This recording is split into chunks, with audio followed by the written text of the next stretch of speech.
2025 թվականին 0-ից 1 տարեկան երեխաների 95.1%-ը պատվաստվել է։ Սա 2011 թվականից մինչև այսօր գրանցված ամենաբարձր արդյունքն է, հայտնեց Անահիտ Ավանեսյանը։ Առողջապահության նախարարը կառավարության հաստատմանն էր ներկայացրել 2026-30 թվականների իմունականխարգելման ազգային ծրագիրը եւ կանխարգելիչ պատվաստումների վկայական ստանալու կարգը։ Պատվաստումների մասին ամբողջ տեղեկատվությունը թվայնացված է։ Արտասահման մեկնողներին հետաքրքրող բոլոր պատվաստանյութերի պաշարները Հայաստանի բժշկական կենտրոններում առկա են։ Նախագիծը կհեշտացնի տեղեկանք ստանալը։ Որոշումն ընդունվեց։ Վարչապետը հետաքրքրվեց նաև ապահովագրության գործընթացից։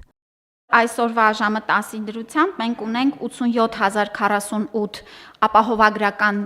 գրանցված դեպք, այց, որից ուրեմն 7739 ամբուլատոր այցեր են եւ 8612-ը հիվանդանոցային դեպքեր են։ Պետք է նշեմ, պարոն վարչապետ, որ մենք այս աճի տեմպը ըստ էության մեր ակնկալածի շրջանակներում է։ Էկոնոմիկայի նախարար Գևորգ Պապոյանն էլ կառավարության քննարկմանն էր բերել սպառողների իրավունքների պաշտպանության մասին, գովազդի մասին օրենքներում փոփոխություններ եւ լրացումներ կատարելու մասին նախագծերը։ Շարունակում ենք մեր օրենսդրության մոտարկումը, Եվրոպական միության օրենսդրությանը եւ ներկայացվող փաթեթով մոտարկում ենք ՍԵՊԱ-ի եւս 4 հրահանգ, մասնավորապես սպառողների հետ կնքվող պայմանագրերում անարդար պայմանների վերաբերյալ, հեռակա եւ ձեռնարկության շենքից դուրս կնքվող պայմանագրերի մասով սպառողների իրավունքների պաշտպանության մասին, մոլորության մեջ գցող եւ համեմատություններ պարունակող գովազդի մասին եւ ապրանքների անհամապատասխանության դեպքում սպառողի իրավական պաշտպանության միջոցների մասին։ Կարգավորումները չեն տարածվելու սոցիալական, առողջապահական, ֆինանսական եւ հանրային ծառայությունների մատուցման պայմանագրերի վրա։ Արդյունքում սպառողները պաշտպանված կլինեն նրանով, որ հնարավորություն կունենան ապրանքների ներառյալ թվային բովանդակությամբ ապրանքների ձեռքբերման ժամանակ 2 տարվա ընթացքում ապրանքի թերության հայտնաբերման դեպքում դիմել արտադրողին, վաճառողին ապրանքի թերության վերացման նպատակով, իսկ օգտագործված ապրանքի դեպքում երաշխային ժամկետը սահմանել ոչ պակաս քան 1 տարի։ Սպառողների իրավունքների պաշտպանության համատեքստում քննարկվեց նաև հեղուկ գազի գնի կտրուկ բարձրացումը։ Գևորգ Պապոյանի խոսքով մեր երկիր հեղուկ գազ ներկրվում է Ռուսաստանից վերին Լարսով, որն այս պահին դժվար անցանելի է, եւ Իրանից, որտեղ եւս խնդիրներ կան։ Հենց սա էլ բերել է դեֆիցիտի ու գնաճի։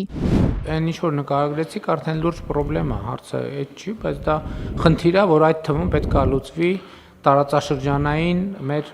հենց իմ նիստի սկզբում իմ ասած հարցի լուծման համատեքստում պետք է այդ հարցը լուծվի։ Եվ որպեսզի էլի մենք Հայաստանի Հանրապետությունը մատակարարումների տարբեր ուղիներ եւ տարբեր աղբյուրներ ունեն, այստեղ է հարցը, այսինքն պետք չի այդտեղ շատ բան փնտրել։ Եվ մենք պետքա գնանք այդ ճանապարհով եւ գնում ենք այդ ճանապարհով։ Կառավարության այսօրվա նիստի զեկուցվող մյուս նախագիծը եւս էկոնոմիկայի նախարարությանն էր։ Գերատեսչությունից առաջարկում են փոփոխություններ մտցնել ջերմատնային տնտեսությունների աջակցման ծրագրում։ Հայաստանի Հանրապետությունում ջերմատնային տնտեսությունների զարգացման աջակցության ծրագրի շրջանակում կնքվել է նախորդիվ 20 պայմանագիր 88.3 հեկտար տարածքով ջերմատնային տնտեսություններ հիմնելու նպատակով։ Դրանցից արդեն իսկ կառուցված է 23.5 հեկտար ջերմատուն, որից միայն 2025 թվականին 18.4 հեկտարը։ Միայն 2025 թվականին նաև մեկնարկել է եւ կառուցման փուլում է գտնվում եւս 64.8 հեկտար ջերմատուն եւ մեր գնահատականներով սրանց մեծ մասը, եթե ոչ ամբողջը, այս տարվա ընթացքում կշահագործվեն։ Ծրագրով ջերմատուն կառուցողները մինչ այժմ մինչև 15 միլիոն դրամ վարկ էին ստանում արտոնյալ պայմաններով, 8 տարի ժամկետով եւ 8% սուբսիդավորմամբ։ Նախատեսվում է սուբսիդացիայի չափը փոփոխել կախված վարկի չափից։ Մինչև 3 միլիարդ դրամի վարկը սուբսիդավորվում է 8%-ային կետով ստանդարտ պայմանագրերի դեպքում,